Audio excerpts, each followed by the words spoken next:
Penyerang muda Harimau Malaya, Fergus Tierney, sekali lagi menjadi tumpuan di Thai League One apabila menjaringkan gol untuk membantu Nakhon Phanom meraih satu mata. Aksi Thai League One bagi minggu ke-23 menyaksikan Nakhon Phanom turut menentang Port FC di gelanggang sendiri dan membawa misi penting untuk bangkit dari kekalahan lalu.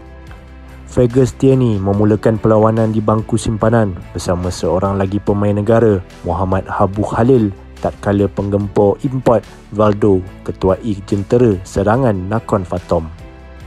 Permulaan positif buat Nakhon Phanom apabila mendahului seawal minit ke-12 menerusi tandukan Amir Hossin Nemati berpunca dari sepakan sudut oleh Ernesto Amantenggui.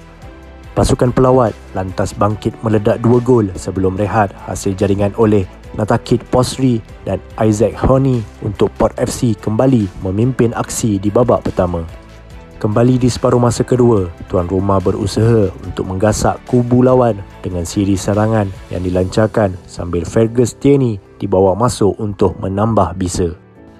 Kemasukan Tierney membawa impak segera dengan jaringan penyamaan pada masa kecederaan untuk membantu Nakhon Phanom mengikat pasukan Port FC dengan keputusan 2-2 di akhir seksi. Untuk rekod, ini adalah gol ketiga Fergus bersama Nakhon Phanom dengan 2 jaringan sebelum ini dihasilkan ketika aksi menentang Muangthong United dan Uthai Thani.